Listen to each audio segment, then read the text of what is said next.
Welcome to 360 Tamil. இப்போ நம்ம honeymoon photographer அப்படின்ற ஒரு வெப் சீரிஸோட எக்ஸ்பிளனேஷன் பத்தி தான் பார்த்துட்டு இருக்கோம். இது ஒரு பக்கமான சஸ்பென்ஸ் த்ரில்லர் வெப் சீரிஸ்னு சொல்லலாம். நீங்க எதிர்பார்க்காத நிறைய ட்விஸ்ட் அண்ட் டர்ன்ஸ்லாம் வச்சிருப்பாங்க.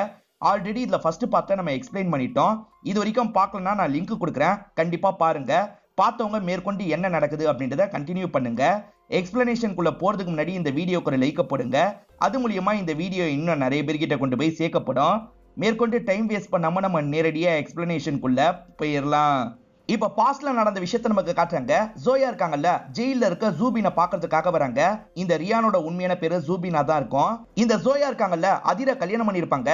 இது மூலியமா எனக்கு நிறைய சொத்து கிடைக்க போகுது, அந்த சொத்து மூலியமா உன்னை சீக்கிரமா வெளியே எடுத்துறேன், உனக்கும் நிறைய காசு தரேன், நீ எனக்கு ஒரு ஹெல்ப் பண்ணல, அதுக்கு பரிகாரத்துக்காக தான் இந்த விஷயத்த பண்றேன்ற மாதிரிலாம் சொல்லிட்டு இருக்காங்க. இவருமே உண்மையதான் சொல்றியா அப்படின்ற மாதிரி ஆச்சரியப்பட்டு இருக்காரு. ஆமான்ற மாதிரி இவங்க சொல்லிட்டு இருக்காங்க. இந்த மாதிரி ரெண்டு பேர் பேசிட்டு இருக்கும் போது இவரோட எதிரி இருக்கார்ல, இவரை ஜெயில அட்டாக் பண்றதுக்காக வராரு. ஆனா இவர் சுதாரிச்சு தடுத்துறாரு. அவன் கூட பயங்கரமா சண்டை போட்டுட்டு இருக்காரு. இப்ப போலீஸுங்க இருக்காங்கல்ல, ஜூபினை திரும்பி கூட்டு போறதுக்காக வந்துடுறாங்க. ஜூபினோ நீ சொன்னது எனக்கு ஓகே, சீக்கிரமா வெளியேடு அப்படின்ற மாதிரி சொல்லிட்டாரு. சரின்ற மாதிரி இவங்களும் ஏத்திருப்பாங்க. இப்ப கதை பிரசன்ட்டுக்கு வந்துருது. இவங்க ரெண்டு பேரும் ஓடி போக பார்த்தாங்கல்ல, இவங்க ரெண்டு பேருமே சேர்ந்த மாதிரி அவங்கள லாக் பண்றாங்க. போகாதீங்கன்ற மாதிரி சொல்றாங்க. ஈரன் என்ன சொல்றாங்கன்னா, என்ன லவ் பண்ற மாதிரி நடிச்சிருக்க, உண்மையில நீங்க ரெண்டு பேர் தான் பழகிட்டு இருக்கீங்க அப்படிதானே அப்படின்ற மாதிரிலாம் கேட்டுட்டு இருக்காங்க. அப்ப ஜோயா இருக்காங்கல்ல, இவன் ஒன்னும் என்னோட பாய் ஃப்ரெண்டு கிடையாது, இவன் என்னோட அண்ணன் அப்படின்ற மாதிரி சொல்றாங்க. எது அண்ணனா அப்படின்ற மாதிரி ஈரன் ஷாக்க வராங்க. இப்பதான் இவங்களுமே நடந்த விஷயத்த சொல்ல ஆரம்பிக்கிறாங்க. அண்ணன் இவங்களுக்காக ஒரு ஹெல்ப் பண்ணிருக்காரு, அதனால தான் ஜெயில விட்டு அண்ணனை வெளியே வர வச்சிருப்பாங்க. அண்ணனுமே பயங்கரமா சந்தோஷப்படுறாரு. ஆனா இவங்க சோகமா இருக்காங்க. நீ எதுக்காக சோகமா இருக்க, இப்ப பெரிய பணக்காரனை தானே கல்யாணம் பண்ணிருக்க அப்படின்ற மாதிரி கேட்கிறாரு. இல்லண்ணே, அதுல ஒரு பிரச்சனை, அவன் சரியானவனா இல்ல, நான் அவனை டைவர்ஸ் பண்ணலாம்னு நினைக்கிறேன் அப்படின்ற மாதிரிலாம் இவங்க சொல்றாங்க. டைவர்ஸ் பண்ணா சுத்தமா இவங்களுக்கு காசு கிடைக்காது. இது தெரிஞ்சோட அண்ணன் பயங்கரமா ஷாக் ஆயிடுறாரு. செய்யாத தப்புக்காக 3 வருஷம் ஜெயில இருந்திருக்கேன், இதுக்கப்புறம் சந்தோஷமா இருக்க வைக்கிறேன்னு நீ சொன்னதுனால தான் ஜெயில விட்டு வந்திருக்கேன், இப்ப இப்படி சொன்னா எப்படி, எனக்கு தெரியாது, நீ சொன்னதை பண்ணணும் அப்படின்ற மாதிரிலாம் இவர் கோவப்படுறாரு. இதை கேட்டுட்டு இருக்க எல்வின் இருக்கார்ல, நீ அவனை டைவர்ஸ் பண்ணாலும் உனக்கு நஷ்ட ஈடா கொஞ்சம் காசு கிடைக்கும்ல, அது மூலியமா நீங்க நல்லா இருக்கலாம்ல அப்படின்ற மாதிரிலாம் கேட்கிறாரு. அதுலதான் ஒரு பிரச்சனை இருக்கு அப்படின்ற மாதிரி இவங்க சொல்ல ஆரம்பிக்கிறாங்க. ரொம்ப பணக்காரங்க ஏழைங்களை கல்யாணம் பண்ணா ஒரு டாக்குமெண்ட்ல சைன் வாங்கிட்டு தான் கல்யாணம் பண்ணுவாங்களாம். அந்த மாதிரி தான் என்னோட கல்யாணம் நடந்தது. நான் பிரியறேன்ற முடிவு எடுத்தேன்னு வச்சுக்கோ, எனக்கு சுத்தமா காசு கிடைக்காது, அதனால தான் நாங்க வேற ஒரு பிளானை போட்டோன்ற மாதிரி சொல்ல ஆரம்பிக்கிறாங்க. இதே மாதிரி தான் சொத்து கிடைக்காதுன்ற மாதிரி அண்ணன் கிட்ட ஜோயா சொல்லியிருப்பாங்க. அதுக்கு ஜூபின் இருக்கார்ல, செய்யாத குற்றத்துக்காக தான் இவ்வளவு நாள் உள்ள இருந்தேன், ஒரு குற்றம் தான் செஞ்சா என்ன, சாமர்த்தியமா இந்த குற்றத்தை பண்ணுவோம், உன் ஹஸ்பண்ட் கதையை முடிச்சிருவோம் அப்படின்ற மாதிரி சொல்லிட்டாரு. ஹஸ்பண்ட் சீட் பண்றாரு, இவங்களை டார்ச்சர் பண்றாரு, அதனால ஹஸ்பண்ட் செத்தா கூட பரவாயில்ல அப்படின்ற மாதிரி இவங்க யோசிக்கிறாங்க. சரி ஏதாவது பிளான் பண்ணலாம் அப்படின்ற மாதிரி சொல்லியிருப்பாங்க. இவங்க கொலை பண்ணிட்டு வேற யாரையாவது மாட்டி விடணும்னு யோசிச்சிருப்பாங்க. அப்பதான் ஜோயாக்கு ஈரனோட ஞாபகம் வந்திருக்கும். ஈரன் வெட்டிங்க்கு போட்டோகிராஃபரா வந்திருப்பாங்க. அதில் அவங்கள பார்த்து பயங்கரமா வளைஞ்சிருப்பாரு. அவங்கள நம்ம ஹனிமூனுக்கு போட்டோகிராஃபரா சூஸ் பண்ணணும்னு முடிவு பண்ணிருப்பாங்க. சூஸும் பண்ணிருப்பாங்க. ஆக்சுவலா ஈரன் ரெஸ்ட் ரூமுக்கு போனாங்கல்ல, அதிரம் பின்னாடியே போயிருப்பாரு. அந்த கேப்ல இவங்க இருக்காங்கல்ல, ஈரனோட ட்ரிங்க்ஸ்ல மயக்க மருந்த கலந்துருவாங்க. அதெல்லாம் ஈரனுக்கு தெரியாது. ஈரன் ட்ரிங்க்ஸ் பண்ணிருப்பாங்க. அதுக்கப்புறம் தான் இவர் கூட வெளியே போயிருப்பாங்க, டைம் எல்லாம் ஸ்பெண்ட் பண்ணிருப்பாங்க. அப்ப இவங்களுக்கு மயக்கம் வர மாதிரி இருந்திருக்கும். இவரும் மயக்கம் ஆகிற அளவு பாக்குறாரு. அதுக்கப்புறம் இவங்க ரூம்குள்ள தூக்கிட்டு வந்துடுறாரு. இவங்க போன்ல இருந்து அதிருக்கு மெசேஜ் பண்ணணும்னு நினைக்கிறாரு. இந்த மாதிரி என்னோட ரூம்க்கு வான்ற மாதிரி மெசேஜ் அனுப்பிடுறாரு. வரவரோட கதையை முடிச்சு ஈரனை மாட்ட வைக்கிறது தான் இவங்க பிளானா இருக்கும். ஆனா அதுக்குள்ள இந்த ஜோயா இருக்காங்கல்ல, பிளானை மாத்திருவாங்க. ஆக்சுவலா அவர் தப்பா நடந்துகிட்டார்ல, அதை ஜோயா கவனிச்சிருப்பாங்க. அதே மாதிரி ஜோயாவோட உயிரை ஈரன் தான் காப்பாத்திருப்பாங்க. ஈரனை மாட்ட வைக்க வேணான்ற மாதிரி கடைசி நேரத்துல யோசிச்சிருப்பாங்க. அதனால அதிர் வரதுக்கு முன்னாடி இவங்க தான் வேகமா அந்த இடத்துக்கு வந்திருப்பாங்க. கதவை தட்டுறாங்க. அண்ணனும் தங்கச்சி எதுக்காக வந்திருக்கா அப்படின்ற மாதிரிலாம் யோசிக்கிறாரு. நீ எதுக்காக இந்த நேரம் வந்த அப்படின்ற மாதிரிலாம் கேட்டுட்டு இருக்காரு. அண்ணன் இந்த விஷயத்த நம்ம பண்ண வேணாம், என் உயிரியே அவ காப்பாத்திருக்கா, அவளை மாட்ட வைக்கிறதுல எனக்கு விருப்பம் இல்லை அப்படின்ற மாதிரி சொல்லிட்டாங்க. என்ன பேசிட்டு இருக்க, இவ்வளவு பண்ணிட்டோம் அப்படின்ற மாதிரிலாம் இவர் சொல்லிட்டாரு. அப்பயே இவங்க வேணான்னு சொல்லிட்டாங்க. அந்த சமயம் தான் அதிர் இந்த இடத்துக்கு வந்து கதவை தட்டி இருப்பாரு. இவங்க ரெண்டு பேருமே அமைதியா இருக்காங்க. அதிர் இருக்கார்ல, அப்செட் ஆன மாதிரி அங்க இருந்து கிளம்பிடுறாரு. ஜூபினும் தங்கச்சி சொன்னதுக்கு சரின்ற மாதிரி ஏத்துக்கிறாரு. சரி படுக்க வச்சுட்டு வந்துருன்னு சொல்லிட்டாரு. இவங்க படுக்க வைக்கிறதுக்காக எழுப்ப பாக்குறாங்க. அப்ப தெரியாதனமா பக்கத்துல இருக்கிற இடத்துல ஈரனோட தலை இடிச்சிருக்கும். அதனாலதான் ஈரனோட தலையில காயெல்லாம் ஏற்பட்டிருக்கும். இவ்வளவுதான் நடந்தது, உண்மையில நாங்க எதுவுமே பண்ணலன்ற மாதிரி இவங்க சொல்லிட்டு இருக்காங்க. இதை கேட்கிற ஈரன் நம்புற மாதிரி இல்ல. எல்வின் வா நம்ம போலீஸ் கிட்ட பேசிக்கலாம், இவங்க கதெல்லாம் விட்டுட்டு இருக்காங்க அப்படின்ற மாதிரி சொல்லிட்டாங்க. நான் கதெல்லாம் விடல, நான் உண்மையை தான் சொல்றேன், ஆனா அவரை கொலை பண்ணிருக்கிறது யாரா இருக்க வாய்ப்பு இருக்குன்னு எனக்கு தெரியும்ன்ற மாதிரி ஜோயா சொல்றாங்க. யாரா இருக்க வாய்ப்பு இருக்கு சொல்லு அப்படின்ற மாதிரிலாம் ஈரன் கேக்குறாங்க. இந்த இடத்துல தான் ஜோயாவும் நடந்த விஷயத்த சொல்ல ஆரம்பிக்கிறாங்க. ஆக்சுவலா இவங்களும் அதிரும் நடந்து வந்துட்டு இருக்கும் போது அப்பாவோட ஆள் ஒருத்தர் இவங்களை வாட்ச் பண்ணிருப்பாரு. இதை பார்த்து அதிர் கொஞ்சம் அப்செட் ஆயிருப்பாரு. முதல்ல ஏன் எதுக்குன்றது எனக்கு தெரியல, அப்புறம் தான் ஒரு விஷயம் எனக்கு தெரிய வந்தது அப்படின்ற மாதிரி சொல்ல ஆரம்பிக்கிறாங்க. ஒரு மொட்டை இவங்களை ஹனிமூன்ல வாட்ச் பண்ண மாதிரி காமிச்சாங்கல்ல, அவர் அப்பாவோட ஆளா தான் இருப்பாரு. அப்பா இருக்கார்ல, அவன் கிட்ட என்னோட பர்சனல் டீடைல் எல்லாம் மாட்டிட்டு இருக்கு, அவன் பென் டிரைவை எங்க வச்சிருக்கான்னு தெரியல, அதை வச்சு ரொம்ப ஆடிட்டு இருக்கான் அப்படின்ற மாதிரிலாம் சொல்லிட்டாரு. சோ அப்பவே கூட பையனை கொண்டிருக்க வாய்ப்பு இருக்குன்ற மாதிரி இவங்க யோசிச்சிருப்பாங்க. ஏன்னா இது எல்லாத்தையும் இவங்க தள்ளி இருந்து கவனிச்சுட்டு தான் இருந்திருப்பாங்க. அதிர் கிட்ட அப்பாக்கு எதிரான ஒரு பென் டிரைவ் இருந்திருக்கு போல, அதனால அதிர அவர் கூட கொலை பண்ணிருக்க வாய்ப்பு இருக்கு, அந்த பாடி கார்டை வச்சு கூட இதை பண்ணிருக்க வாய்ப்பு இருக்கு. ஆனா பென் டிரைவ் இன்னும் அவங்களுக்கு கிடைக்கல போல அப்படின்ற மாதிரி சொல்லிட்டு இருக்காங்க. எனக்கு இன்னும் 2 நாள் டைம் தாங்க, நான் அப்பா குற்றவாளியான்னு கண்டுபிடிக்கிறேன் அப்படின்ற மாதிரி ஜோயா சொல்றாங்க. சரின்ற மாதிரி இவங்க 2 பேருமே கிளம்புறதுக்காக காருக்கு வந்துடுறாங்க. அப்ப கூட ஹீரோயின் இருக்காங்கல்ல, எனக்கு இவன் மேல டவுட்டா இருக்கு அப்படின்ற மாதிரி சொல்றாங்க. கவலைப்படாத, அவ ஏமாத்தா பார்த்தான்னு வச்சுக்கோ, இந்த ரெக்கார்டிங்க போலீஸ் கிட்ட காமிச்சிடலாம்னு சொல்றாரு. ஏன்னா இவங்க பேசின எல்லா விஷயத்தையும் அவர் ரெக்கார்ட் பண்ணியிருக்காரு போல. இவங்க இதை பத்தி பேசிட்டு இருக்கும் போது கரெக்டா ஜூபின் வந்துடுறாரு. ஓஹோ, ரெக்கார்ட்லாம் பண்ணிருக்கீங்களான்ற மாதிரி போனை பிடிங்கிடுறாரு. இதுக்கப்புறம் நீங்க 2 பேருமே என் கண்ட்ரோல்ல தான் இருக்கணும்னு சொல்றாரு. ஈரன் கடைசியா ஒரு பார்ல வாட்டர் பாட்டில் வாங்கியிருக்காங்கன்னு உங்களுக்கு தெரிய வருது. இப்ப ஈரன் எங்க பதுங்கி இருக்காங்க அப்படின்றது திவ்யாக்கு தெரியல. கண்டிப்பா இவளுக்கும் அதிர்க்கும் அஃபேர் போயிருக்கு, அதனால தான் இந்த கொலை நடந்திருக்கு அப்படின்ற மாதிரிலாம் சொல்லிட்டு இருக்காங்க. ஆனா அசிஸ்டன்ட் அதுக்கு வாய்ப்பு இல்ல மேடம், உங்க ஹஸ்பண்டுக்கு அஃபேர் இருந்ததுனால நீங்க எல்லாத்தையும் அதே மாதிரி யோசிக்கிறீங்க, அதனால கொஞ்சம் தெளிவா யோசிங்கன்ற மாதிரி சொல்றாரு. இவங்களுமே நம்ம தான் தப்பா யோசிக்கிறோம்னு யோசிக்கிறாங்க. அதிர் இறந்து போயிட்டார்ல, இது அம்மாவால ஏத்துக்க முடியல, அதனால அம்மா உடம்பு சரியில்லாம இப்ப படுத்திருக்காங்க. இவங்க தான் பக்கத்துல வந்து கவனிச்சுக்கிறாங்க. இந்த விஷயத்த மாமனார் கவனிக்கிறாரு. நீ ஒன்னும் அவளை பாத்துக்க தேவையில்ல, சீக்கிரமா இங்க இருந்து கிளம்பு அப்படின்ற மாதிரி சொல்றாரு. நான் எதுக்காக கிளம்பணும், இது என்னோட ஹஸ்பண்ட் வீடு, அவரை தேத்தி நல்ல நிலைமைக்கு கொண்டு வந்ததே நான் தான், அவர் நல்ல நிலைமைக்கு வந்ததுனால தான் நீங்க நிறைய சம்பாரிச்சீங்க, அதை மறந்துடாதீங்க அப்படின்ற மாதிரிலாம் பேசிட்டு இருக்காங்க. அப்பயுமே இவர் இருக்கார்ல, இவங்களை திட்டுற மாதிரிலாம் பேசிட்டு இருக்காரு. அப்படி திட்டிட்டு இருக்கும் போது ஜோயாவும் டென்ஷன் ஆயிடுறாங்க. அதிர்க்கும் உங்களுக்கும் பிரச்சனை போயிட்டு இருந்தது கூட எனக்கு தெரியும்ன்ற மாதிரி சொல்லிட்டாங்க. இதை சொன்னோன்னு இரானியோட முகம் மாறிடுது. எதுவுமே பேசாம அமைதியா இருக்காரு. இவங்க பாட்டுக்கு அங்க இருந்து கிளம்பிடுறாங்க. அதிர் கிட்ட ஒரு பென்ட்ரைவ் இருக்குன்னு இவங்களுக்கு தெரியுது. அதை எப்படியாவது கண்டுபிடிக்கணும்ன்ற மாதிரி தேடிட்டு இருக்காங்க. பென்ட்ரைவ் இவங்களுக்கு கிடைக்கல, இருந்தாலுமே அண்ணனுக்கு கால் பண்றாங்க. அப்போதான் அவங்க 2 பேருமே அண்ணன் கண்ட்ரோல்ல இருக்கிறது இவங்களுக்கு தெரிய வருது. அவங்களை எதுக்காக லாக் பண்ணி வச்சிருக்கீங்கன்ற மாதிரி கேக்குறாங்க. அவங்க என்ன ஏமாத்த பார்த்தாங்க, நம்ம பேசினதை ரெக்கார்ட் பண்ணி வச்சிருந்தாங்க, அதனால தான் அப்படின்ற மாதிரி அண்ணன் சொல்றாரு. இதெல்லாம் கேட்கிற ஜோயா லைட்டா கோவப்படுறாங்க. சரி நாளைக்கு இந்த இடத்துக்கு வந்துருங்கன்னு சொல்றாங்க. இன்னும் ஈரானியோட கம்பெனி வாசல்ல மக்கள்லாம் போராட்டம் பண்ணிட்டு தான் இருக்காங்க. ஈரானி செம்ம டென்ஷன்ல இருக்காரு. அப்பதான் திவ்யாவும் இவரை பார்த்து பேசுறதுக்காக வந்திருக்காங்க. ஆக்சுவலா உங்க மருந்துல பிரச்சனை இருக்கிறதா எல்லாருமே சொல்றாங்கல்ல, அது எந்த அளவுக்கு உண்மை அப்படின்ற மாதிரிலாம் கேட்டுட்டு இருக்காங்க. நீ எதுக்காக இதை பத்தி எல்லாம் கேட்டுட்டு இருக்க, என் பையன் செத்து போயிருக்கான், அதுக்கான காரணத்தை மட்டும் தேடு, இதெல்லாம் தேவையில்லாம தேடாது அப்படின்ற மாதிரி சொல்றாரு. ஈரின் தான் கொலை பண்ணிருக்க வாய்ப்பு இருக்கு, ஈரினை புடின்னு சொல்றாரு. ஆக மொத்தத்துல அப்பா கேச முடிக்க தான் பாக்குறாருன்னு உங்களுக்கு தெரியுது. ஜோயா என்ன சொல்றாங்கன்னா, அப்பாவோட ஆட்கள் வீட்டெல்லாம் அலசி தேடிட்டாங்க, அவங்களுக்கு கிடைக்கல, எனக்கு இப்பதான் ஒரு இடம் ஞாபகம் வருது, அவருக்கு சீக்கிரட்டா ஒரு இடத்துல லாக்கர் இருக்கு, அந்த லாக்கரை பத்தி அப்பாக்கு தெரியாது, அதனால தான் இங்க வந்திருக்கோம் அப்படின்ற மாதிரிலாம் சொல்லிட்டு இருக்காங்க. நான் மட்டும் போயிட்டு வரேன்னு சொல்லிட்டாங்க. அதை எல்வின் ஏத்துக்க மாட்டாரு. இதனால ஜூபின் இருக்கார்ல, நீங்க 3 பேருமே போயிட்டு வாங்க, நான் வெயிட் பண்றேன்னு சொல்லிட்டாரு. அதுதான் சரின்ற மாதிரி எல்வின் ஏத்துக்கிறாரு. இவங்க 3 பேருமே லாக்கரை பார்க்கணுன்ற மாதிரி வந்துடுறாங்க. அங்க இருக்க லேடிக்கு ஈரினை எங்கேயோ பார்த்த மாதிரியே தோணுது, ஏன்னா நியூஸ்ல தான் பார்த்திருப்பாங்க. கொஞ்ச நேரம் டவுட்டோடய பார்த்துட்டு இருக்காங்க. அதுக்கப்புறம் கீயை தந்து செக் பண்ணிக்கோங்க அப்படின்ற மாதிரி சொல்லிடுறாங்க.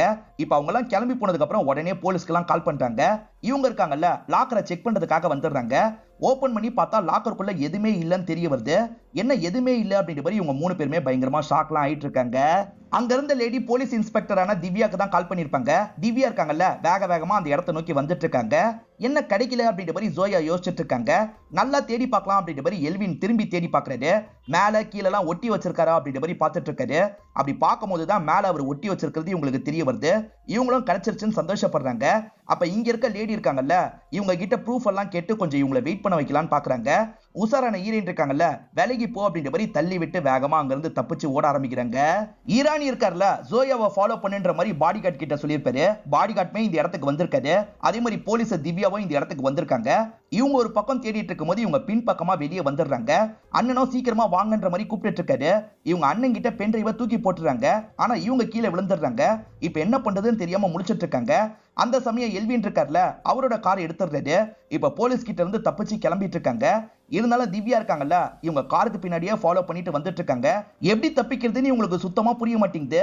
இப்போ ஒரு ஸ்டேஜ்ல திவ்யா இருக்காங்கல்ல, இவங்க காரை ஒரு இடத்துல லாக் பண்ணிடுறாங்க. இப்ப வேகமா இவங்களை அமுக்கிறதுக்காக பக்கத்துல வராங்க. அப்படி வந்து பார்க்கும்போது எல்வின் மட்டும் தான் காருக்குள்ள இருக்காருன்னு தெரிய வருது. ஏன்னா அவங்க 2 பேரை வேற ஒரு இடத்துல இறக்கி விட்டுருப்பாரு. இப்ப எல்வினை மட்டும் அரெஸ்ட் பண்றாங்க. எல்வினை ஸ்மார்ட்டா யோசிச்சு நம்ம 2 பேரையும் காப்பாத்திட்டான் அப்படின்ற மாதிரி இவங்க பேசிட்டு இருக்காங்க. இப்ப ஜோயாவோ அண்ணனுக்கு கால் பண்ணி வர வைக்கலாம்னு நினைக்கிறாங்க. ஆனா ஈரனுக்கு இன்னமும் அண்ணன் மேல டவுட் இருக்கு. அவர் கூட இந்த கொலையை பண்ணிருக்க வாய்ப்பு இருக்கு, பென்ட்ரைவை எடுத்துட்டு ஓட வாய்ப்பு இருக்குன்னு நினைக்கிறாங்க. உன் அண்ணெல்லாம் கண்டிப்பா வரமாட்டான் அப்படின்ற மாதிரி சொல்லிட்டு இருக்காங்க. வெயிட் பண்ணிட்டு இருக்கும்போது கொஞ்ச நேரத்துல அண்ணன் இந்த இடத்துக்கு வந்துடுறாரு. இப்பயாவது என்னோட அண்ணனை நம்பு அப்படின்ற மாதிரி ஜோயா சொல்றாங்க. இவங்க 3 பேருமே பதுங்கிறதுக்காக ஒரு பகுதிக்கு போயிட்டு இருக்காங்க. திவ்யா இருக்காங்கல்ல, எல்வின் கிட்ட விசாரணை பண்ணிட்டு இருக்காங்க. அவ ஒரு கொலை பண்ணிருக்கா, நீ அவளுக்கு ஹெல்ப் பண்ணிட்டு இருந்திருக்க அப்படின்ற மாதிரி சொல்லிட்டாங்க. அவ கண்டிப்பா இந்த கொலையை பண்ணல, இந்த கொலையை அதிரோட அப்பாவே பண்ணிருக்க வாய்ப்பு இருக்கு. நீங்க எதுக்காக அந்த ஆங்கிள் யோசிக்க மாட்டீங்க? அப்பா எதுக்காக கொல்ல போறாரு அப்படின்ற மாதிரி திவ்யா கேக்குறாங்க. பையன் அப்பாக்கு எதிராக சில தகவலை சேகரிச்சு வச்சிருக்கான், அது வெளியே போக கூடாதுன்றதுக்காக கொல்ல வாய்ப்பு இருக்கு அப்படின்ற மாதிரிலாம் இவர் சொல்றாரு. அவங்களுக்கு ஒரு பென்ட்ரைவ் கிடைச்சிருக்கு, எல்லா உண்மையும் சீக்கிரம் வெளியே வரும்ன்ற மாதிரி சொல்லிட்டு இருக்காரு. இவங்க 3 பேருமே சேர்ந்த மாதிரி ஒரு இடத்துக்கு வந்துடுறாங்க. இந்த இடத்தோட ஓனரா ஜோயா தான் இருப்பாங்க. ஜோயாவோட ஃப்ரெண்டு வெளியூருக்கு போகும்போது கீயை தந்துட்டு போயிருப்பாங்க. இங்க எந்த பிரச்சனையும் வராது வாங்கன்ற மாதிரி 2 பேரையும் உள்ள கூட்டு வராங்க. ஜோயா அங்க இருந்து எதையோ எடுத்துட்டு போனதை கார்டு பார்த்தார்ல, அதை பத்திலாம் இந்த ஈரானி கிட்ட சொல்லிட்டு இருக்காரு. இதை கேட்கிற ஈரானி பயங்கரமா டென்ஷன் ஆகுறாரு. கண்டிப்பா அந்த மெமரி கார்டு தான் அவளுக்கு கிடைச்சிருக்கு, அந்த மெமரி கார்டு சீக்கிரமா என் கைக்கு வரணும், அப்படி இல்லைன்னா பெரிய பிரச்சனையை ஃபேஸ் பண்ண வேண்டி வரும் அப்படின்ற மாதிரிலாம் சொல்லிட்டு இருக்காரு. அந்த பென்ட்ரைவ்ல என்னதான் இருக்குன்ற மாதிரி இவங்களும் போட்டு பார்க்க ஆரம்பிக்கிறாங்க. ஈரானி பிசினஸ் மீட்டிங்காக நிறைய பேரை பார்த்து பேசியிருப்பார்ல, அது சம்பந்தமா பேசும்போது அந்த டேப்லெட்டை பத்தியும் பேசியிருப்பாரு. டேப்லெட்ல பிரச்சனை இருக்கிறது இவருக்கு தெரிஞ்சிருக்கும், இருந்தாலும் மேனேஜ் பண்ணிக்கலாம் அப்படின்ற மாதிரி தான் அவர் சேல் பண்ணியிருப்பாரு. சோ அவர் மேல தப்பு இருக்குன்னு தெரியுது. இவங்க மும்முரமா பார்த்துட்டு இருக்கும் போது ஜூபின் இருக்காரு பாத்தீங்களா, நீங்க 2 பேருமே பார்த்துட்டு இருங்க, நான் வெளியே போய் சாப்பிடறதுக்கு ஏதாவது வாங்கிட்டு வரேன்னு சொல்லிட்டாரு. இவங்க 2 பேருமே சரின்ற மாதிரி ஏத்துக்கிறாங்க. இப்ப சீனியர் வேற ஒரு ஆபீசர் கிட்ட பேசிட்டு இருக்காரு. அப்பதான் திவ்யா வராங்க. வந்த திவ்யா இருக்காங்கல்ல, சார் அந்த அதிரோட அப்பா மேல ஏதோ தப்பு இருக்கு அப்படின்ற மாதிரிலாம் ஆரம்பிக்கிறாங்க. நீ எதுக்காக கேஸை எங்கெங்கயோ கொண்டு போயிட்டு இருக்க, உன்னை என்ன பண்ண சொன்ன, நீ என்ன பண்ணிட்டு இருக்க, இதுக்கப்புறம் இந்த கேஸை இவர் ஹேண்டில் பண்ணிப்பாரு, நீ கிளம்புன்னு சொல்றாரு. இவங்களோட முகம் சோகமா மாறிடுது. சரி சார் அப்படின்ற மாதிரி இங்க இருந்து கிளம்பிடுறாங்க. அந்த அதிருக்கு ஏகப்பட்ட பொண்ணுங்க கூட கான்டாக்ட் இருக்கும், அதனால தான் ஜோயாக்கு கோவம்லாம் வந்திருக்கும். ஆக்சுவலா வெட்டிங் ஷூட் அப்போ உன் ரூமை விட்டு அவன் வெளியே வந்ததை நான் பார்த்தேன், கொஞ்சம் தள்ளி இருந்து கவனிக்கும் போது தான் இதை கவனிச்சன்ற மாதிரிலாம் சொல்றாங்க. ஈரனும் இந்த இடத்துல லைட்டா ஷாக் ஆயிடுறாங்க. நீ நினைக்கிற மாதிரி எதுவுமே நடக்கல, கிஸ் மட்டும் தான் இன்னைக்கு பண்ணும் அப்படின்ற மாதிரி இவங்க சொல்லிட்டாங்க. பாத்ரூம்ல நடந்ததை நீ பார்த்தல, அவன் தான் ஃபோர்ஸ் பண்ணி கிஸ் பண்ண ட்ரை பண்ணா, நான் தள்ளி விட்டேன் அப்படின்ற மாதிரிலாம் சொல்லிட்டாங்க. நீ சொல்றதை நான் நம்புறேன், அவனால நான் ரொம்ப அனுபவிச்சிட்டேன் அப்படின்ற மாதிரி ஜோயாவும் ஃபீலிங்கா பேசிட்டு இருக்காங்க. இப்ப நமக்கு ஜூபினை காட்டுறாங்க. ஜூபின் இருக்காரு பாத்தீங்களா, தேவையான பொருள்லாம் வாங்கிட்டு இருக்காரு. அதே மாதிரி ஒரு கால் பண்ணும் அப்படின்ற மாதிரி சொல்றாரு. அப்படியே கட் பண்ணி இங்க காட்டுறாங்க. ஈரன் இருக்காங்கல்ல, உன் அண்ணனை நீ எப்படி நம்புற, அதான் எனக்கு புரிய மாட்டேங்குது, உன் அண்ணன் கூட விஷம் கொடுத்து சாவடிச்சிருக்க வாய்ப்பு இருக்கு அப்படின்ற மாதிரிலாம் சொல்லிட்டாங்க. என் அண்ணனை பத்தி அப்படி சொல்லாத, என் அண்ணனை பத்தி முழுசா தெரிஞ்சுக்கோன்னு ஒரு பிளாஷ்பேக்க சொல்றாங்க. ஒரு நாள் ஜோயா செம்ம போதையில இருப்பாங்க. தெரியாதனமா ரோட்ல வந்த ஒரு லேடியை இடிச்சு இவங்க சாவடிச்சிடுறாங்க. பெருசா இந்த பகுதியில யாருமே இல்ல, அண்ணனுக்கு கால் பண்ணி வர வச்சிடுறாங்க. இப்ப என்ன பண்றது அப்படின்ற மாதிரிலாம் கேக்குறாங்க. இந்த சிச்சுவேஷன் ஹேண்டில் பண்ணலாம்னு நினைக்கிறாரு. அதுக்குள்ள போலீஸுங்க இந்த இடத்துக்கு வந்துடுறாங்க.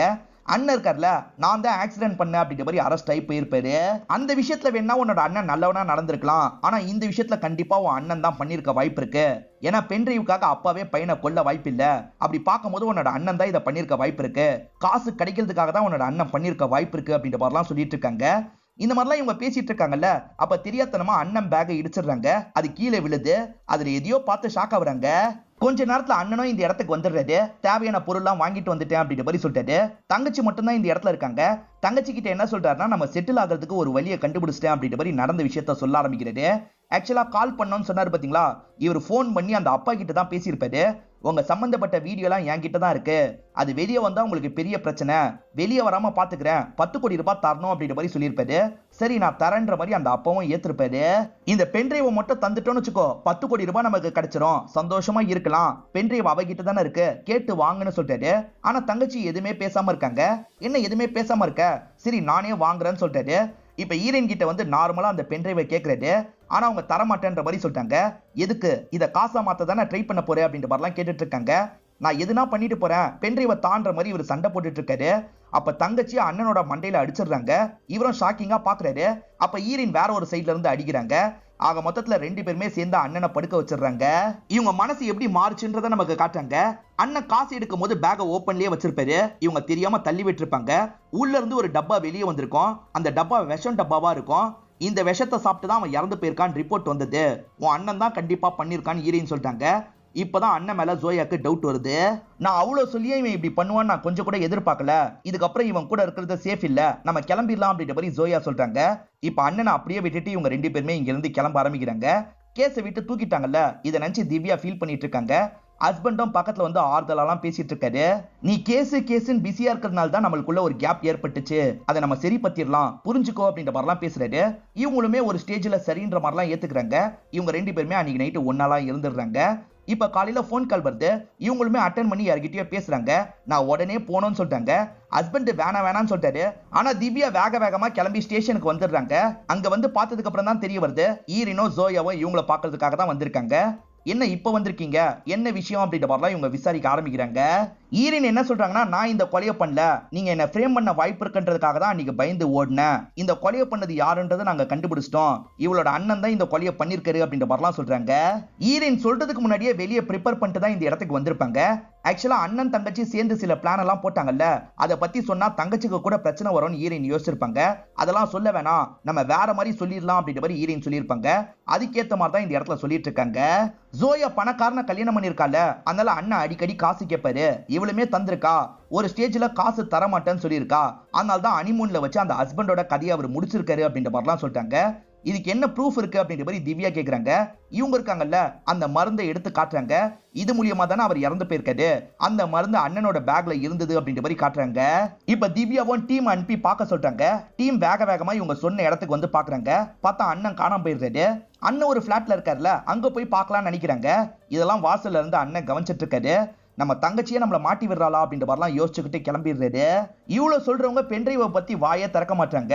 எல்வின் உங்ககிட்ட ஏதோ ஒரு பென்ட்ரைவ் இருக்கிறதா சொன்னா என்ன விஷயம் அப்படின்ற மாதிரிலாம் திவ்யா கேக்குறாங்க. இவங்க சமாளிக்கிற மாதிரி பதில் சொல்றாங்க. ஆனா பென்ட்ரைவை பத்தி சொல்ல மாட்டாங்க. இதனால திவ்யா இருக்காங்கல்ல, நீங்க 2 பேருமே கஸ்டடியிலேயே இருங்கன்ற மாதிரி லாக் பண்ணிடுறாங்க. என்ன லாக் பண்ணி உட்கார வச்சிட்டாங்க, இப்ப எப்படி தப்பிக்கிறது அப்படின்ற மாதிரிலாம் 2 பேருமே யோசிக்கிறாங்க. அப்ப ஜோயா இருக்காங்கல்ல, என் மாமனாருக்கு கால் பண்ணும் அப்படின்ற மாதிரி இங்க இருந்து பேசி கால் பண்றாங்க. இப்ப எதுக்காக கால் பண்ணிருக்க அப்படின்ற மாதிரி அவர் கோவமா பேசுறாரு. நீங்க என்னெல்லாம் பண்ணீங்கன்றது எனக்கு தெரியும். அந்த வீடியோ வெளியே வரக்கூடாதுன்னா ஸ்டேஷன்ல இருந்து என்ன வெளியே எடுக்கணும், சீக்கிரமா வெளியே எடுங்க அப்படின்ற மாதிரி சொல்றாங்க. இவருமே சரின்னு ஏத்துக்கிறாரு. உடனே லாயர் அங்க அனுப்பி வச்சிடறாரு. லாயரும் பெயில் எடுக்கிறதுக்கான ப்ராசஸ் எல்லாம் பண்ணிட்டு இருக்காரு. திவ்யாவும் அவங்க பேர்ல விசாரணை போயிட்டு இருக்குன்ற மாதிரி சொல்றாங்க. ஆனா சீனியர் இருக்கார்ல, விட சொன்னா விடுங்கன்ற மாதிரி சொல்றாரு. வேற ஆப்ஷன் இவங்களுக்கும் இல்ல. இவங்க 2 பேரையும் விடுறதுக்காக வந்துடுறாங்க. உங்க ஃப்ரெண்டையும் நீங்க கூட்டு போலாம் அப்படின்ற மாதிரி சொல்றாங்க. இவங்க 2 பேர் வெளியே வெயிட் பண்ணிட்டு இருக்கும் போது தான் எல்வின் வராரு. எல்வினை லைட்டா அடிச்சிருக்காங்க போல. என்னால் தான் நீ அடி வாங்கியிருக்க, சாரின்ற மாதிரிலாம் ஏறின்னு சொல்றாங்க. பரவாயில்ல இருக்கட்டும்னு சொல்றாரு. ஜோயா இப்ப எங்க போய் தங்குறதுன்னு தெரியல, உன் வீட்டுல தங்கிக்குவான்னு கேக்குறாங்க. ஈரினோ சரின்ற மாதிரிலாம் ஏத்துக்கிறாங்க. திவ்யாவும் ஹஸ்பண்டும் சேர்ந்த மாதிரி தானே நமக்கு காமிச்சாங்க. ஆனா இப்ப திவ்யா இருக்காங்கல்ல, நம்ம 2 பேருமே சீக்கிரமா டைவர்ஸ் பண்ணிக்கலாம், அதுதான் நம்ம 2 பேருக்குமே நல்லது அப்படின்ற மாதிரிலாம் ரூம்குள்ள போயிடுறாங்க. இப்ப ஜோயாவும் ஈரின் வீட்டுக்கு வந்துடுறாங்க. ஜோயாவும் இவங்களும் சேர்ந்த மாதிரி அந்த பென்ட்ரைவை ஒரு இடத்துல ஒளிச்சு வச்சிருப்பாங்க. அது மறைவா இருக்கிற வரைக்கும் அந்த மாமனாரால எந்த பிரச்சனையும் வராதுன்னு ஜோயா நினைக்கிறாங்க. நான் ஜிம்முக்கு போயிட்டு வந்துடுறேன் அப்படின்ற மாதிரி ஈரின் கிட்ட சொல்லிட்டு கிளம்புறாங்க. இப்பதான் ரூம்மேட் ஈரின் கிட்ட பேச ஆரம்பிக்கிறாங்க. ஜோயாவும் ஈரினும் சேர்ந்து ஒரு இடத்துல பென்ட்ரைவை மறைச்சு வச்சாங்கல்ல, அந்த பென்ட்ரைவை ஈரின் ஜோயாக்கு தெரியாம எடுத்திருக்காங்க. அது மூலியமா ஏதோ பண்ண போறாங்க போல. நீ பண்றது ஜோயாக்கு பண்ற துரோகம் இல்லையான்ற மாதிரி பக்கத்துல இருக்க ரூம்மேட் கேக்குறாங்க. அப்படிலாம் இல்லன்ற மாதிரி ஈரின் சொல்லிட்டாங்க. இப்ப அந்த பென்ட்ரைவை போட்டு பாக்குறாங்க. அதுல இருக்க வீடியோ எல்லாத்தையும் சோசியல் மீடியால இவங்க ஷேர் பண்ணிடுறாங்க. இவங்க ஐடியில இருந்து பண்ண மாட்டாங்க, ஒரு ஃபேக் ஐடியில இருந்து தான் பண்ணிருப்பாங்க. இப்ப எல்லாருமே அதை பத்தி தான் பேச ஆரம்பிக்கிறாங்க. ஈரானியும் இதெல்லாம் பார்த்து பயங்கரமா ஷாக் ஆயிட்டு இருக்காரு. அதே மாதிரி இந்த ஜூபின் இருக்காருல, ஒரு கடையில இந்த விஷயத்த கவனிச்சிட்டு இருக்காரு. இப்ப போலீஸுங்களாம் அந்த இடத்துக்கு வந்து இவர் அரெஸ்ட் பண்ணிடுறாங்க. இப்பதான் ஜோயா ஒர்க் அவுட் எல்லாம் பண்ணி முடிக்கிறாங்க. இப்ப பண்ணி முடிச்சதுக்கு அப்புறம் நியூஸை பார்த்தாதான் அவர் அரெஸ்ட் ஆயிருக்கிறதுலாம் தெரிய வருது. எப்படி வீடியோ லீக் ஆச்சு அப்படின்ற மாதிரிலாம் யோசிக்கிறாங்க. வச்ச இடத்துல எடுப்போன்னு பாக்குறாங்க, அந்த இடத்துல காணோம். ஈரின் தான் எடுத்திருக்கா போல அப்படின்ற மாதிரி இவங்க பயங்கரமா கோவப்படுறாங்க. ஈரானி போலீஸ் கிட்ட அரெஸ்ட் ஆயிட்டார்ல, இத பார்த்து ஈரின் சந்தோஷப்பட்டுட்டு இருக்காங்க. அப்ப யாரோ கதவை தட்டுறாங்க. அவ தான் வந்திருக்கா போலன்னு ரூம்மேட் சொல்றாங்க. இவங்க கதவை திறந்தா அந்த இடத்துக்கு ஜோயா தான் வந்திருக்காங்க. எதுக்காக இந்த மாதிரிலாம் பண்ணன்ற மாதிரி ஜோயா டென்ஷன் ஆயிட்டு இருக்காங்க. இவங்க பதில் சொல்லிட்டு இருக்கும் போதே வேற யாரோ கதவை தட்டுறாங்க. யாருன்ற மாதிரி இவங்க ஓட்ட வழியா பாக்குறாங்க. அந்த இடத்துல எல்வின் தான் இருக்காது. அதனால இவங்களுமே கதவை திறக்கிறாங்க. ஆனா எல்வினை தள்ளிட்டு இந்த இடத்துக்கு ஜூபின் வந்துடுறாரு. எல்வினை லாக் பண்ணி தான் இந்த இடத்துக்கு கூட்டு வந்திருக்காரு போல. இப்ப கண்ணை வச்சு ஈரினை மிரட்டுறாரு. நீ எதுக்காக என்ன அடிச்சு அப்படின்ற மாதிரி தங்கச்சி கிட்டயும் கேக்குறாரு. தெரியாத மாதிரி நடிக்காத, நான் அவரை கொல்ல வேணாம் தானே சொன்னேன், ஆனா நீ மருந்து தந்து கொண்டிருக்க அப்படின்ற மாதிரி சொல்றாங்க. எது நான் கொன்னனா? என் பேக்ல மருந்து இருந்தா நான் தான் பண்ணிருக்கேன்னு அர்த்தமா? அந்த மருந்தை வேற யாராவது கூட வச்சிருக்கலாம்ல, என்ன மாட்டி விடுறதுக்காக ஈரினே கூட வச்சிருக்கலாம்ல அப்படின்ற மாதிரி கேக்குறாரு. இப்பதான் ஜோயாக்கு ஈரின் பண்ணிருப்பாங்களான்ற மாதிரி தோணுது.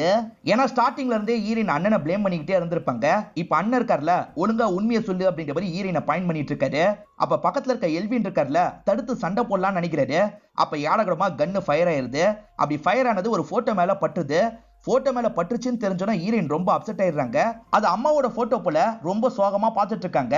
இந்த ஜூபின் வேற சொல்லுன்னு கேக்குறது. இவங்களுமே இப்ப கொஞ்சம் வித்தியாசமா பேச ஆரம்பிக்கிறாங்க. ஆமா, நான் தான் இந்த விஷயத்த பண்ணேன்னு சொல்றாங்க.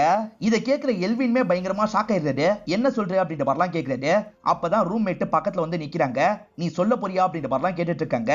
அந்த ரூம்மேட் வேற யாரும் கிடையாது, இவங்களோட அம்மா தான் ரூம்மேட் மாதிரி இவங்க கற்பனையில தெரியுறாங்க. அம்மாவை பொறுத்த வரைக்கும் டயபெட்டிஸ் ப்ராப்ளம் இருக்கும். அதுக்கான மாத்திரை எல்லாம் எடுத்துட்டு தான் இருந்திருப்பாங்க. திடீர்னு அம்மாக்கு உடம்பு முடியாம போயிருது. இவங்களுமே ஹாஸ்பிட்டலுக்கு கொண்டு வந்து சேர்க்கிறாங்க. ஆனா அம்மா இறந்து போயிடுவாங்க. அம்மா இறந்து போனதை ஹீரோனால ஏத்துக்கவே முடியாது. பயங்கரமா ஃபீல்லாம் பண்ணிருப்பாங்க. அப்பதான் நியூஸ்ல இதே மாதிரி நிறைய பேர் சாவறத பத்தி எல்லாம் சொல்லியிருப்பாங்க.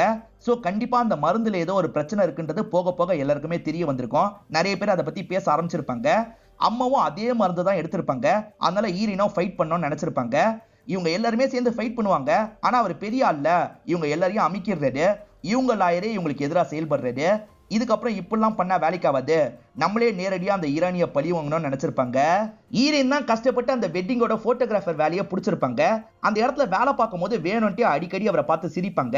இவங்க தான் ஸ்டார்டிங்ல இருந்தே அதிரை செடியூஸ் பண்றதுக்கு ட்ரை பண்ணிருப்பாங்க. அதனால தான் அவர் ரூம் வரைக்கும் வந்திருப்பாரு. அப்படி ரூம்க்கு வந்தாரு பாத்தீங்களா, அப்ப ட்ரிங்க்ஸ் ஊத்துறன்ற மாதிரி இவங்க விஷத்தை கலந்துருப்பாங்க. அப்பன்னு பார்த்து ஜோயா வந்து கெடுத்து விட்டுருப்பாங்க. 3 மாசத்துக்கு முன்னாடியே அவனோட கதையை முடிச்சிருப்பேன், நீ தான் வந்து கெடுத்துட்ட, அதுக்கப்புறம் 2வது வாய்ப்பு நீயே தந்த அப்படின்ற மாதிரி சொல்றாங்க. ஏன்னா 2வது இவங்க பிளானுக்காக ஈரனை சூஸ் பண்ணாங்கல்ல, அப்படி இவங்க ஹனிமூனுக்கு போற நிலைமை வந்திருக்கும். அதிர பாத்ரூம்ல தப்பானதுக்கு ட்ரை பண்ணறல, இவங்க தள்ளி விட்டுட்டு வெளியே வந்திருப்பாங்க. வந்தவங்க ட்ரிங்க் பண்ணிருப்பாங்க. அதே சமயம் பேக வேணும்ட்டே கீழே போட்டிருப்பாங்க. அண்ணன் தங்கச்சி 2 பேருமே பேகை எடுத்து தரதுக்காக குனிவாங்க. அந்த கேப்ல இவங்க இருக்காங்கல்ல, அதிரோட ட்ரிங்க்ஸ்ல விஷத்தை கலந்துருவாங்க. அப்போ வரைக்கும் என்னோட பிளான்லாம் சரியா தான் போயிட்டு இருந்தது. ஆனா நீங்க மயக்க மருந்து கலந்தது எனக்கு தெரியாது. அதை குடிச்சிட்டேன். என் போன்ல இருந்து நீங்க மெசேஜ் எல்லாம் அனுப்பிட்டீங்க. அதனால தான் தேவையில்லாம இந்த வலையில நான் மாட்டிக்கிட்டேன். ஒன்னும் பிரச்சனை இல்ல, இப்ப அந்த பழிய உன் பக்கம் திருப்பி விட்டுட்டேன் அப்படின்ற மாதிரி இந்த ஜூபினை பார்த்து சொல்றாங்க. ஜூபின் பயங்கரமா டென்ஷன் ஆயிடுறாரு. நீ என்னை விட பெரிய ஆளா தான் இருக்க, ஒழுங்கா போலீஸ் கிட்ட வந்து உண்மையை சொல்லுன்னு சொல்றாரு.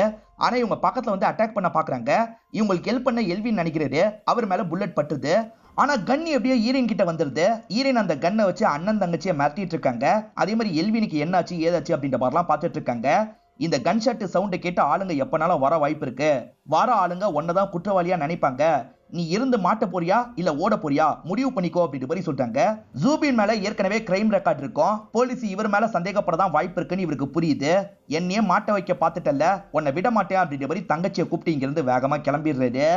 எல்வினி இவங்களுக்கு சப்போர்ட்டிவான ஆளு. இத பத்திலாம் போலீஸ் கிட்ட சொல்ல மாட்டாரு. இப்ப அவர் ஹாஸ்பிட்டலுக்கு கொண்டு போயிடுறாங்க. ஈரன் இருக்காங்கல்ல, அண்ணன் மட்டும் தான் இதை பண்ணாருன்னு நினைச்சேன், ஆனா தங்கச்சியும் சேர்ந்து தான் பண்ணிருக்கா அப்படின்ற மாதிரி சொல்லிட்டாங்க. இதனால போலீஸுங்க இங்க இருந்து கிளம்பிடுறாங்க. இப்ப ஈரினா வேற ஊருக்கு போனன்ற மாதிரி திங்ஸ் எல்லாம் எடுத்து வச்சிட்டு இருக்காங்க. இப்ப அண்ணனும் தங்கச்சியை போட்டு பயங்கரமா திட்டுறாரு. ஒழுங்கா அவங்க கிட்ட இருந்து 10 கோடி ரூபாய் வாங்கிட்டு எங்கேயாவது தப்பிச்சு போயிருக்கலாம். எல்லா பிளானையும் நீ சொதப்பிட்ட, எதுக்காக அவளை நம்புன அப்படின்ற மாதிரிலாம் கேட்கிறாரு. நீ சொல்றது சரிதான், நான் அவளை நம்பி இருக்க கூடாது, பெரிய தப்பு பண்ணிட்டேன், ஆனா அவளை விடக்கூடாது அப்படின்ற மாதிரிலாம் கோவமா சொல்றாங்க. இந்த திவ்யா இருக்காங்கல்ல, போராட்டம் பண்றவங்களோட வீடியோவை நடுவுல பாப்பாங்க. அந்த மாதிரி வீடியோவை பார்த்துட்டு இருக்கவங்க செம்மையா ஷாக் ஆயிடுறாங்க. ஏன்னா அந்த வீடியோல ஈரனும் நின்னு போராடிட்டு இருக்காங்க. அப்ப ஈரனோட ஃபேமிலியும் பாதிக்கப்பட்டிருக்கு போல. அப்ப ஈரன் கூட இதை பண்ணிருக்க வாய்ப்பு இருக்கு. ஈரனை பார்த்து பேசணும் அப்படின்ற மாதிரிலாம் யோசிக்கிறாங்க. இவங்க கான்டாக்ட் பண்ணலான்னு பார்த்தா ஈரனை கான்டாக்ட் பண்ண முடியல. ஏன்னா ஈரன் இருக்காங்கல்ல, இப்போ ஒரு ஏர்போர்ட்ல தான் இருக்காங்க. இப்ப அம்மா கற்பனையா தெரியுறாங்க. நல்லபடியா போயிட்டு வான்ற மாதிரி சொல்றாங்க. ஈரன் வேற ஒரு நாட்டுக்கு போற மாதிரி பிளான் இருக்கும். இப்ப அந்த நாட்டுக்கு தான் டிராவல் பண்ண ஆரம்பிக்கிறாங்க. இந்த கேஸை நம்ம சால்வ் பண்ணதுக்கு அப்புறம் இந்த கேஸை பத்தியும் நான் பாட்காஸ்ட் பண்ணுவேன்ற மாதிரி அவர் சொல்லியிருப்பாரு. இப்ப எல்வின் இருக்கார்ல, இந்த கேஸ் சம்பந்தமா பாட்காஸ்ட் எல்லாம் பண்ணிட்டு இருக்காரு. ஈரன் தப்பிச்சிட்டாங்க அப்படின்ற மாதிரி நமக்கு சீரீஸை முடிக்கிறாங்க. அண்ணனும் தங்கச்சியும் கோவமா இருக்காங்க. அவங்க பழி வாங்கிறதுக்காக சில முயற்சி கூட எடுக்க வாய்ப்பு இருக்கு. இந்த சீசன் ஹிட் ஆச்சுன்னா சீசன் 2ன்னு எடுத்து அந்த மாதிரிலாம் கொண்டு போக கூட வாய்ப்பு இருக்கு. இந்த சீசன் உங்க எல்லாருக்குமே பிடிச்சிருக்கும் நம்புறேன். இந்த வீடியோ உங்களுக்கு பிடிச்சிருந்ததுன்னா லைக் பண்ணுங்க, கமெண்ட் பண்ணுங்க, மறக்காம 360 தமிழ் சேனலை சப்ஸ்கிரைப் பண்ணுங்க. தொடர்ச்சியா இந்த மாதிரி வீடியோக்கள் வந்துகிட்டே தான் இருக்கும்.